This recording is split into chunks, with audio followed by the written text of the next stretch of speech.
Bharatiya Janata party ఈ కార్యక్రమం అమలు చేయబడుతుంటే దీంతో కాంగ్రెస్ పేరు వస్తుందని చెప్పని దీన్ని ఏ విధంగా కుదించాలి, ఏ విధంగా నిర్వీర్యం చేయాలనే కుట్రలు కొనసాగుతున్నాయని చెప్పి అంటున్నాం. కాబట్టి రాబోయే కాలం లోపల ఈ పని దినాలు కూలికి ముడిపెట్టడంతో పాటుగా 300 స్థానే 400 రూపాయలు అమలు చేయబడే విధంగా ఏదైతుందో మీ ఎన్నికల ప్రణాళిక రూపొందించడం.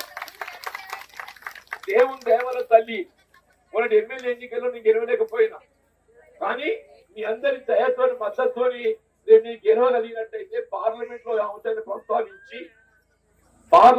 ఈ అంశాన్ని ప్రస్తావించి ఈ పని దినాలు అనేది ఏదైతుందో 100 రోజులకు పరిమితమైన కాకుండా ఆ కూలీతో ముడిపెట్టే విధంగా ఒక అంశం. రెండోది 300 రూపాయల స్థానే 400 రూపాయలు అమలు చేయబడే విధంగా ఏదైతుందో దీన్ని అమలు చేయడానికి ముందుకు తీసుకుపోతామని చెప్పంటున్నాం. అట్లాగే ఏదైతుందో పనిముట్లు రేషన్ కార్డు ఒకటి చెప్పిన, పని దినాలని ఏదైతుందో కూలీకి ముడిపెట్టడం రెండోది చెప్పిన, మూడోది ఏదైతుందో 300 స్థానే 400 చేయాలని చెప్పిన, నాలుగోది ఏదైతుందో పనిముట్లు. అబ్బా ఈ పనిముట్లు ఎవరు కల్పించాలి? ప్రభుత్వం కల్పించాలి. పనిముట్ల గడ్డపార కానీ పార కానీ తట్ట కానీ మనం కొనుకొచ్చుకొని దీని మనకే భారం పడుతుంది కదా. వాస్తవ కార్యక్రమంలో అది పొందుపరిచినాం. ఇలా మన పనికి వచ్చేట కూలీలకు కావాల్సిన పనిముట్లు సమకూర్చడం ఏదైతుందో ప్రభుత్వం బాధ్యత. దాని కొంత ప్రత్యేకంగా ఏదైతే కొంత పర్సెంటేజ్ కేటాయించాలి. జిల్లా కలెక్టర్ గారు ఏదైతుందో దయచేసి ప్రత్యేకంగా రివ్యూ చేసి జిల్లా కలెక్టర్ విజ్ఞప్తి చేస్తున్నాడు. వ్యవసాయ కూలీకి పోయే పని వల్ల ఉపాధికి వస్తున్నారు కదా, ఉపాధి కూలీకి వచ్చేట ఆ కూలీలకు పనిముట్లు కల్పింప చేయడం ఇవాళ ప్రభుత్వ బాధ్యత. జిల్లా కలెక్టర్ గారు ఏదైతుందో ఆ పనిముట్లు కల్పింప చేసేటువంటి బాధ్యత తీసుకోవాలని కోరుతుంది.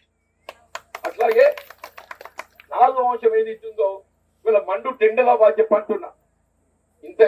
ఇంత వేసవిలో ఏదైతుందో పనికి వస్తుందని చెప్పాలంటే మామూలు విషయం కాదు తల్లి అని చెప్పంటున్నాను. దీంతో ఏదైతుందో ఈ వేసవిలో ఎండాకాలం పనికి వస్తుందని చెప్పంటే మన ప్రత్యేకంగా సమ్మర్ దానికి బోనస్ ఇవ్వాలి, వేసవి బోనస్ ఇవ్వాలి. అదే అడిచినట్టు అదనం కూలీ ఇవ్వాలి, వేసవిలో అదనం కూలీ ఇవ్వాలమ్మా. అంటే 300 రూపాయలు మనం అనుకున్నది ఎంత ఉంటుంది, 35% అదనంగా ఇస్తే ఇంకా 100 రూపాయలు అదనంగా అడిగి రేపు 400 రూపాయలు కూలి అమలు చేసి పెడితే 30% అదనంగా అమలు అవుతుంది. ఇంత వేతనం పనిచేస్తున్నాం కాబట్టి గతం లోపల ఏది ఇస్తుందో ఇది అమలైంది. గతంలో ఇది అమలైంది. ఇవాళ ఏదైతుందో ఈ అదనపు వేతనం ఏదైతే వేసవిలో కల్పించేటట్టు 30% అదనం ఉన్నదో అది ఇవాళ అమలు చేయబడలేకపోవడంతో ఇంత ఎండలు పనిచేస్తుంటే ఆడబిడ్డలు ఏదైతుందో సమస్యలు ఇబ్బందులు ఎదుర్కొంటుందని చెప్పాలి. ఒకటే కారణం చెప్పమ్మా, కేంద్ర ప్రభుత్వం గల ఏదైతే భారతీయ జనతా పార్టీ ఉందో క్రమేపీ ఈ ఉపాధి హామీ పథకాన్ని నిర్వీర్యం చేయబడే విధంగా నిధులు కుదిస్తున్నది. ఏ ప్రభుత్వమే కానీ బడ్జెట్ అనేది సంవత్సరం దాన్ని పెంచాలి. ఈ ఉపాధి హామీ పథకానికి సంబంధించినటువంటి బడ్జెట్ ఏదైతే ఉందో 2 సంవత్సరాల కింద 80,000 ఉండే బడ్జెట్, 80,000 కోట్లు. కేంద్రంలో ఈ బడ్జెట్ 80,000 కోట్లు ఉండేనవ్వా.